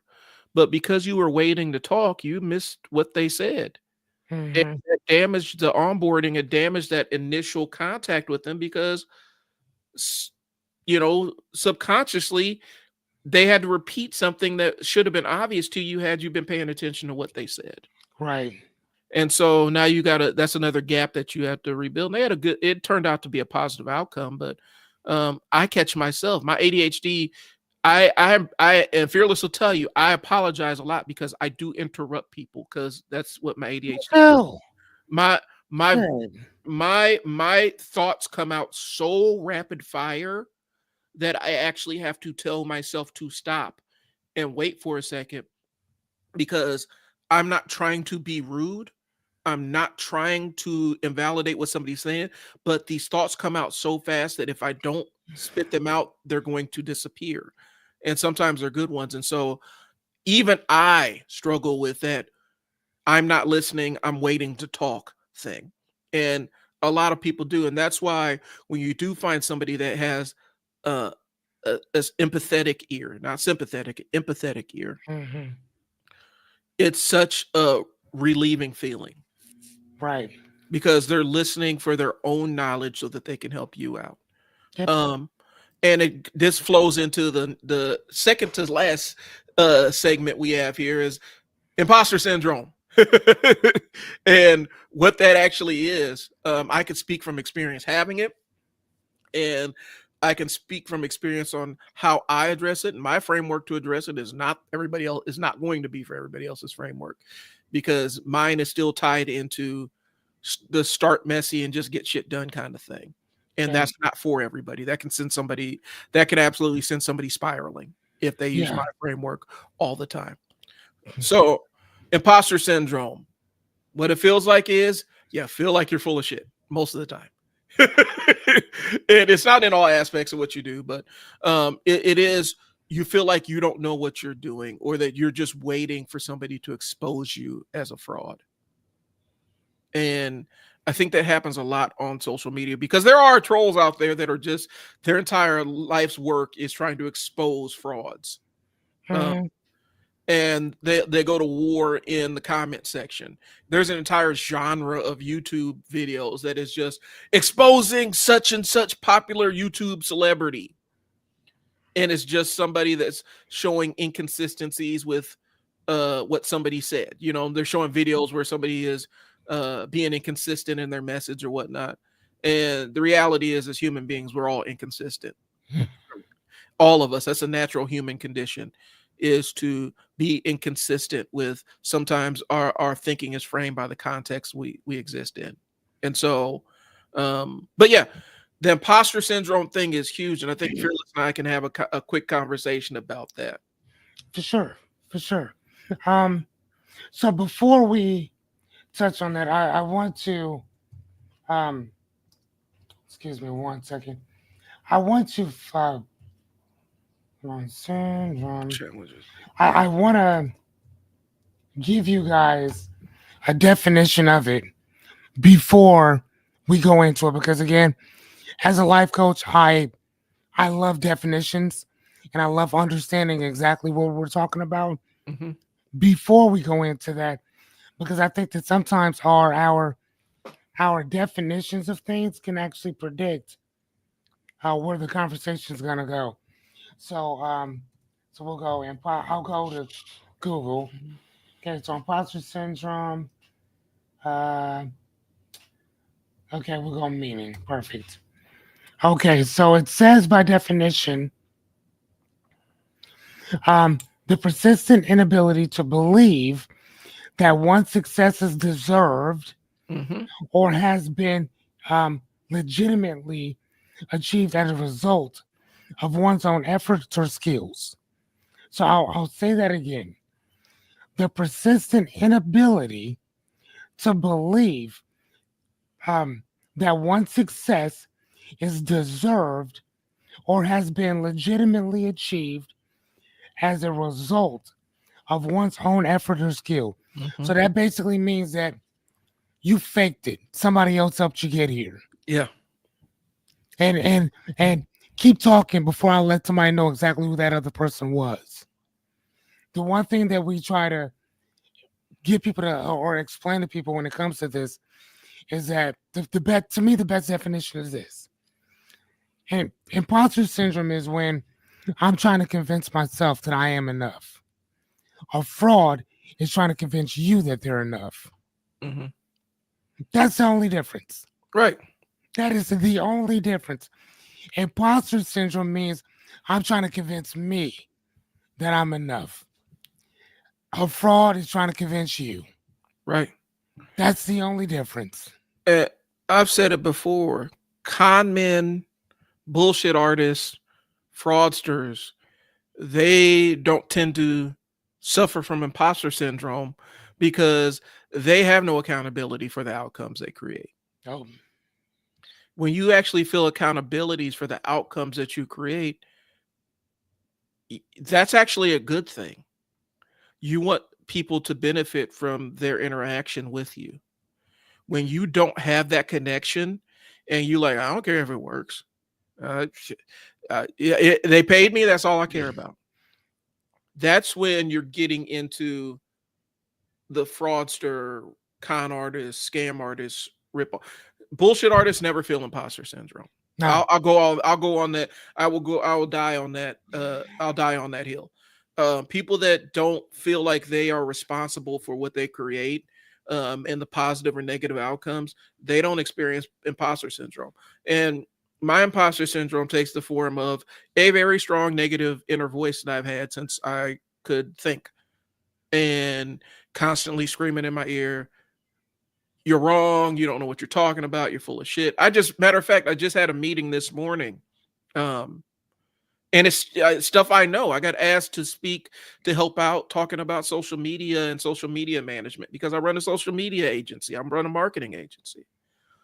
And so I got asked to help out with the presentation on it, and I still had a negative inner voice, and I was talking about shit that I knew how to do. Mm-hmm. And so it never goes away. My version of dealing with that negative inner voice and dealing with the imposter syndrome is this: I listen to what it says, and then I do the opposite. So if it tells me I can't do something, I go out and do it. Right. And I don't give a damn what it is. That's not going to help some people because now you're going to be in conflict with yourself. That is the only way that I've been able to defeat it. Otherwise, it'll sit there and paralyze me and yell me into submission. And so I just go out and say, all right, inner voice, you're telling me I can't do the thing. I'm going to go out and do the thing. That's why we have a camera here. That's why we're recording. That's why I have lights. That's why I have a YouTube channel full of videos. That's why I have multiple YouTube channels full of videos. It all came from the negative inner voice. My negative inner voice doesn't like the sound of my voice, doesn't like how I look on camera. I worked college radio and I hated I hated how I sounded on camera, on mic. I worked college radio for 4 years, and I hated my voice the entire time. So that's how my shit works. That's how I get it done. And it's not for everybody. My approach is not for everybody. But if my approach sounds like it may be for you, then you probably need to give me a shout. So that's that's it, the imposter syndrome thing. I know you have your online gurus that say, "Oh, it's bullshit," and blah blah blah. I don't believe that. I think that is a very real thing. I think it's a sign of you growing out of your comfort zone. Right, but then the other part of you still has sorry. Yeah. But then the other part of you still hasn't caught up with you yet. Right. That's what it is. It's where you've progressed, and you outpaced your growth, and you've grown, but the rest of you hasn't caught up with you yet. Yeah. It's just like when people lose weight, but they still see themselves as being obese. You know, that confidence level still hasn't caught up with the way that you physically look anymore. Yeah. You know what I'm saying? So you might still wear baggy clothes. You might tell yourself, man, you fat as shit. Mm-hmm. You might still get full. You got that chitter chatter self-talk talking. But somebody who's ripped as shit doesn't probably think that way, especially if they look that way most of their lives. Their chitter chatter may be something different. I will push back on that because I'm in that place. Some of the people that have some of the worst body dysmorphia you're ever going to find are bodybuilders that are ripped. You're going to find absolutely insane levels of that. Right, but why though? Why? Well, and so it builds on what you're saying, because what you're saying is true. Their image of themselves does not align with what their reality is. That's all it is. And that only works because you're comparing yourself to something that's already outside of you.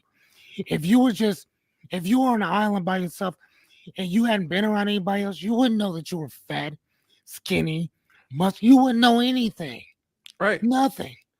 It's only when we compare ourselves or our successes or our dreams, goals, and aspirations to other people outside of us, then that's when it becomes our problem. Right.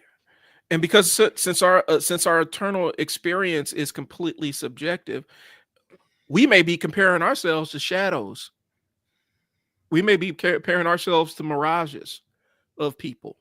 That's all I'm saying, sir. You go on to social media and you see these people that are ripped to shreds and stuff.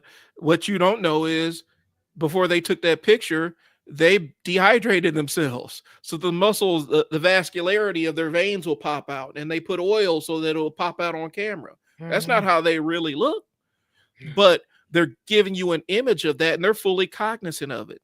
Now, I'm not gonna lie to you. I know some dudes who look like that in general. Yeah, I know one dude who doesn't lift weights at all, and that dude's just ripped. Like that's just a God-given thing for him. Yeah, there's a level like that.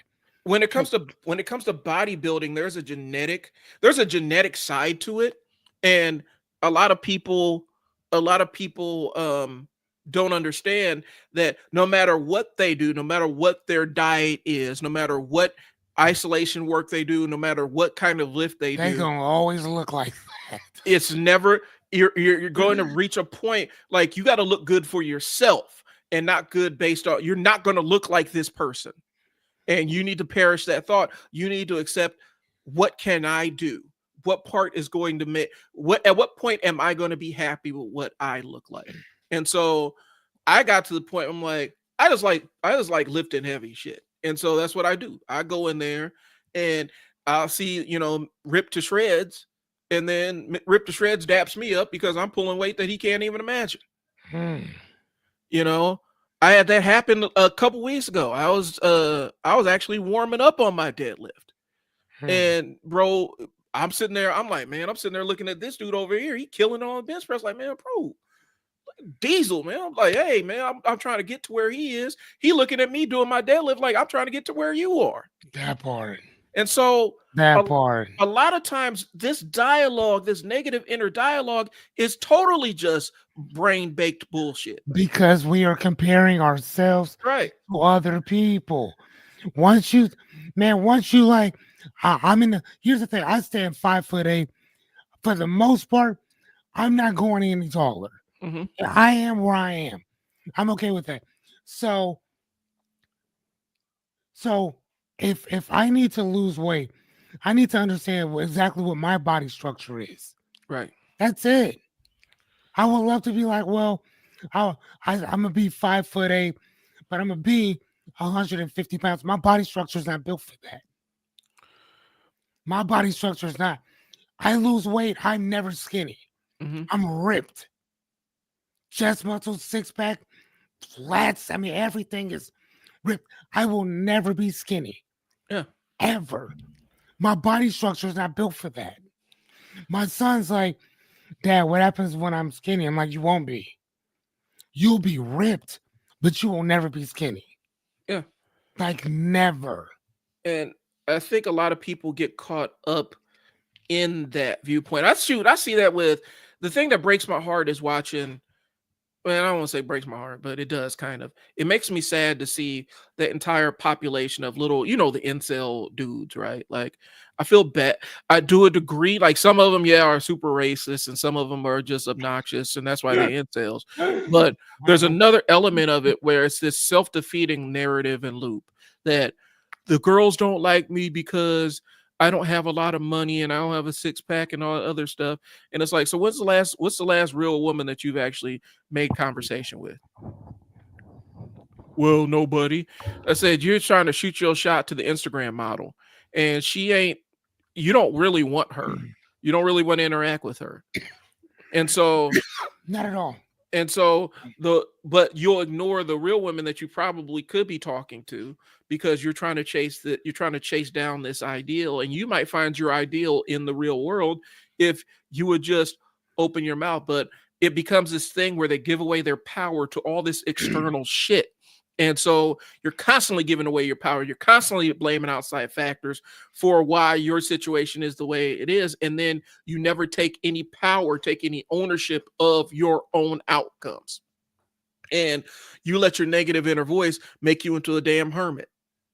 And you never talk it. I'm gonna just throw it out there. Fearless is around the same age I am, right? There was a time where you actually, if you wanted to talk to a woman, you actually had to go up and talk to her.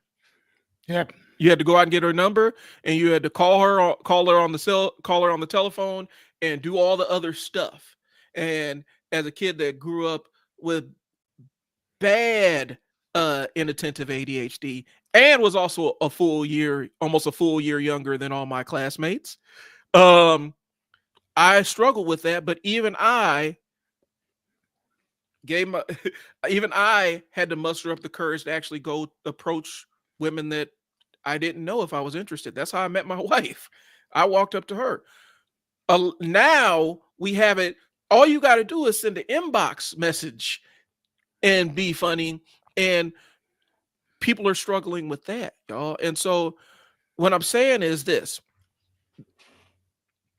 your imposter syndrome it's an invader.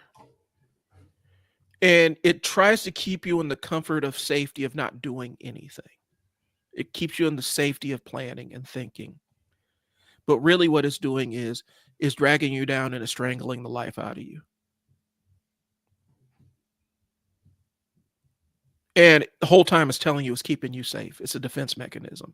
And your imposter syndrome that's telling you that you don't know how to do X, Y, and Z, and you shouldn't even try, and you don't know enough about that. That's not your friend. It's an overreactive safety mechanism. It's an overactive security feature of your brain. It's trying to protect you from disappointment and hurt and disillusionment. But in order to grow as a human being, you have to experience those things. You have to experience failure. You have to experience disappointment. You have to go through a little bit of disillusionment, because after that, you're a better person on the other side. Your imposter syndrome is trying to strangle the life out of you. And that's what I will say. And I think a lot of people are too comfortable believing the narrative, the bullshit narrative that they tell themselves about themselves. Because you're incredible, you're capable of incredible things. Your imposter syndrome's job is to keep you from experiencing risk, and you're not going to win anything by avoiding all the risk in your life. Right, and not only that though, but that it does that. Which, on one hand, if you're on a dark road and you don't see any light, and you see something or you hear something coming towards you, there's a reason to be scared of that. Mm-hmm. There's a reason to fear that failure because failure can mean death. So if it's a life and death, I totally understand. But man, if you to not do something because you thinking it's something, man, come on, dude. No, Right. no, we're not doing that. No. I tell my son all the time, like, bro, like I don't it's not even the grades that I care about. Right? I mean, to a point, yes, but it's really not. I get on my son for not asking for help Me because too. I need to him to get I need him to get into the habit of keeping your hand up and asking when you don't understand something. Because most people will not pick up their hand, say, "Hey, I need some help. Hey, I don't understand this. Hey, can you help me out with this?" Most people just, well, if I don't get it, I don't get it, and they just leave it alone. Mhm. I said, "Son, that's how broke people stay broke because ain't nobody asking for help. How do, how is anybody gonna help you if you don't say anything to nobody? Right. And number one, you have no idea who'd show up to help you if you ask for it. You have no idea who'd show up for you. But for the fact that you don't ask for help, bro, that's on you. And I'm trying to teach you this now at 12, as opposed to 23 or 33 or 43 years old. And you ain't got a place to live. You ain't got this, you ain't got that. Bro, if you don't keep your hand up and ask for help, Mm-hmm. the same way that we see people in certain families struggle, you're going to struggle the same exact way. And I'm not raising you that way. So that's going to be something that you're going to have to remember that my dad didn't raise me like this. I'm choosing this. So this is a choice. You want to struggle? That's just a choice. You want to be broke? That's a choice. Just like Tyler the Creator said, why would you put one thing that you have that you've worked on for however long? Again, I'm gonna market this lady's book. Mm-hmm. Why would I just put this book right here on just one time? Right. And then, or I may put it on for a week. And then after that, I don't say anything else about it. You can't expect me to buy your book if you only told me about it once. Right. I need to keep hearing it, hearing it, hearing. How many videos are you doing? And again, I'm not talking to y'all, I'm talking to myself too. Because I'm on that thing every single night, giving people tools, tips, and strategies for all kinds of different shit. But when I heard Tyler, like, no, why are you not telling more people about this? Why are you not? I'm I'm I'm I'm I'm liking for everybody else to go out there and go do my work for me. Fuck that. That's on me. Right. So, and like I told people early on, if y'all don't know who I am, I'm not blaming you for that. That's me. Right. It's my fault that you don't know me. You know what I'm Well, saying? Like that's my fault if you don't know me. well, and here's the thing, because we're talking about this stuff. I think social media does play a integral role in it, right? Because there's 2 points I'm going to make here. One, from the social media side of things, when we look at social media, we are comparing our outtakes to other people's highlights. Hmm. You're comparing what your real life outcomes are to somebody who staged the outcome, right? So you're comparing your life to some, like you're sitting there scrolling through Instagram, man, such and such always on vacation, bro. I need to get my money up. But then you realize in real life, you look at such and such's bank account, they trying to figure out how they gonna make rent because they don't spend all their money on vacations, traveling all over the world, and they fretting Mhm. about that. And so a lot of times we are comparing our outtakes, our regular day-to-day existence to what we see on social media, which is somebody's optimized worldview. You know, nobody be taking pictures of themselves on social media with eye boogers and snot and drool on their face after they just woke up. Ain't nobody posting no pictures of that. Hmm. You know, they'll go wash their face, brush their teeth, and then lay in bed and take the picture. Ha, I just woke up. You're trying to frame and put your best foot forward. That's what people do on social media. And a lot of times we end up comparing ourselves to this optimized version of somebody. We compare ourselves to the end stage. If you're on YouTube or TikTok, when you are a new creator, you compare yourselves to the top YouTubers and the top TikTokers. The thing you don't understand is them people have a whole team of people editing those videos, color grading those videos, and optimizing the thumbnails and doing all this stuff. There's a whole team of network of people, and you just doing it in your spare time. Hmm. But your effort is not any less valuable than their effort. They just got more resources to make the damn thing happen. And your content Yeah. is not more or less better than theirs, because again, you can have a crappy camera, background could be in shambles or whatever Mhm. you want it to be, but at the end of the day, if what you said makes way more sense, I'm gonna stay and watch this stuff a whole lot longer than I'm gonna watch this nice movie, this Fox style Miramax type of production that this person has over here. Mhm. Sometimes, man, it's those ones that I watched a video that I've been trying to find. Horrible, horrible visual. Mhm. But what that dude was saying was so crazy. Yeah. I'm like, oh my word. As soon as I find that again, it was a 2.5 hour video. I'm gonna watch every bit of that shit again. And Every bit of it. I'm pointing out something. How was the audio? Even though the visual was bad, how was the It audio? was amazing. It was amazing. So It the was amazing. the social media lesson that y'all can take away from this is Amazing. if you're recording yourself, make sure your audio is amazing. Make sure your audio is top notch. It doesn't matter as much about your video. People will watch a video with terrible image quality. They will not watch a video with terrible audio. So that's Yeah. one. Two, the phrase "every shut eye ain't sleep." You heard that one? I read that book I'm not before. I've read the book. There's a Southern anthology. every shit I ain't sleep. Okay. Yeah. It's a Southern saying, it's black folk, you know, and so what basically it means is just because somebody has their eyes closed don't mean they ain't paying attention. Hmm. And things aren't always as they seem.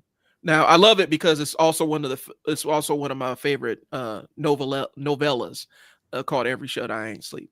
And there's an anthology, there's a book of poetry about that too. But the idea is just because you see something one way or perceive something to be something doesn't mean that that's really how it is. And we spend too much time chasing an ideal instead of making our own ideal. One of the top streamers on, I think, Twitch, he's a right wing guy, you know, but he's one of the top streamers on there.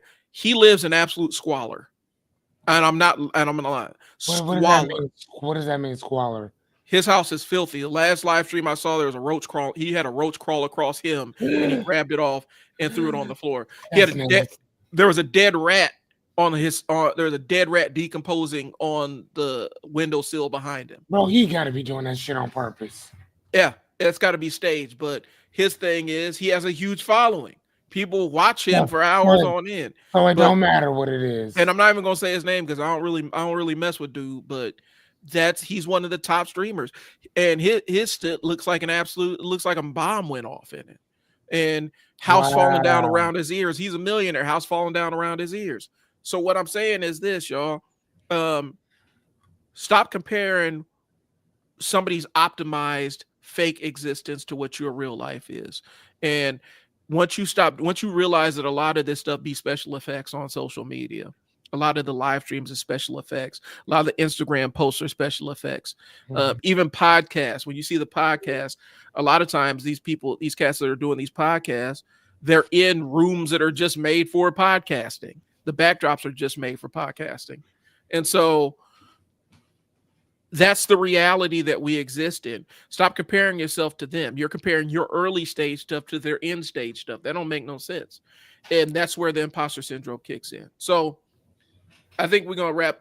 We probably need to wrap this thing up because I got a couple things I got to get done. Fearless, you said you had a busy day too. So Yeah. Um. Hold on one sec. Sorry about that, my guy. Oh yeah, no, I'm cool. Um. Yeah, for sure, for sure, for sure. so So, hey, I wanted to reach out. Chris said something that was kind of tight. okay. He said even Einstein asked questions. Asked questions. One time people thought that he was dumb. Now he's considered labeled a genius. And you're right, Chris. Mhm. That's exactly what happened. Is that we label people. We think that they're one particular way, and then there's something totally different later on. Martin Luther King today is one of the people who are idolized and everybody loves and respects him. But during the 60s, people hated that dude. Hated him. The most hated man in the United States. I mean, next to Malcolm. Hell, Next to Malcolm. one of my friends I grew up with, a white dude I went to school with, I went over his house. We both went to King Science Center. And we were on the bus, and he's like, his dad, he looked over and he's like, yeah. It's like, my dad said Martin Luther King was a troublemaker. Yep. And this was Yep. in the 90s, bro. He wasn't Yep. beloved like that. But Nope. that's something we retroactively applied to it. Nope. And And it's so funny how we do that. It's like, yeah, he was such a great man, and this, that, and the other. Really? You don't feel that way, champ. Don't act like that. well, it goes back to this because we mentioned that, and Chris, this is a good topic here, man. A lot of times people assume confidence. They assume that the person that's most confident is also the most competent. And that's not the same thing, bro. This person could be sitting there freestyling bullshit to you, but they can do it in a smooth way and they're not stammering over their words, as opposed to the expert over there that needs to double check the sources. They may stammer a little bit. They're trying to organize their thoughts in their brain, but because the way our brains work, we're going to sit there and listen to the smooth bullshit artist versus the stammering expert. And sometimes you got to look past that. And the question asking is the sign of an intelligent mind. Somebody who knows, they may have a wide breadth of knowledge, but they don't know enough about that thing, and they're going to ask about it, and they're not going to be shy about it because they want to make sure they're having a really informed perspective. Don't assume that not asking questions or not asking for clarity is the same thing as having knowledge. So I yeah, like that. I like that. I think we close on that. That's so beautiful.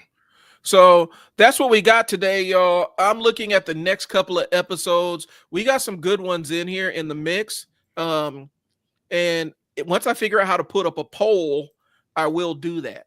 But we have let's see where we at. So burnout isn't a badge of honor. Pricing mistakes and how to fix them. I like that one. Yeah, I like burnout. Okay. Then we're going to sit down and talk about burnout isn't a badge of honor next week. And so that's what our conversation is going to be, because a lot of times y'all think people, and not y'all, I do it too, think that driving yourself to the ragged edges of a burnout is something to pat yourself on the back for. And it's not. So that's all we got, y'all. Quick recap and then we out. Okay. So you don't need to be ready to be ready. Being ready is an illusion. Okay. Sometimes you just need to step out on the precipice and make the mistake and embrace what comes to you. Okay. Take a messy action and build confidence along the way. Okay. Taking that first step and learning from it is the most important thing. And if you don't have success, then you have no failure. So you can't fail at something that you never succeeded at. You just get out there and go do and take the lesson with you. And your story's still being written. Okay.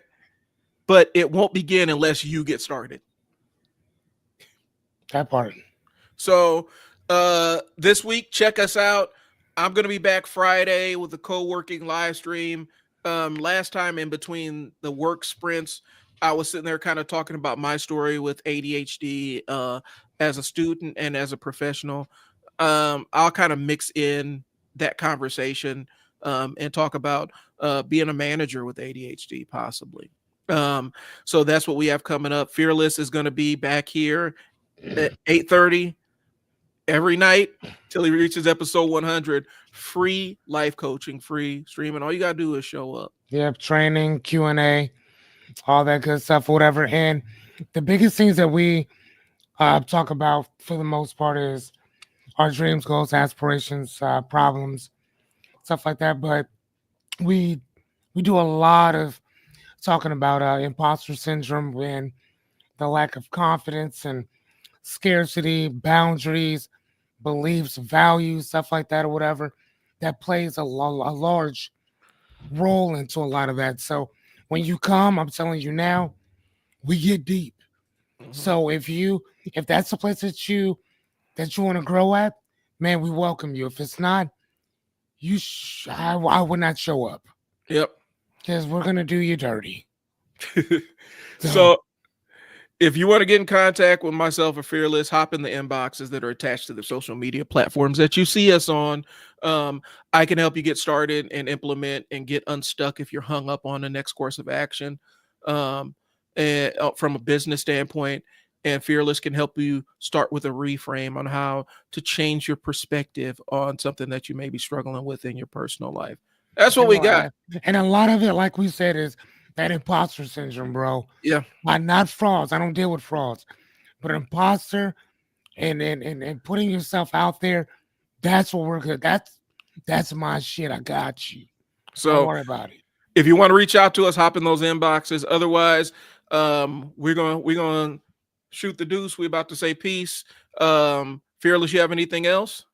Before I roll these, I'll see you guys at 8:30 tonight. All right. So thanks for tuning in. We will talk to y'all next week. Peace.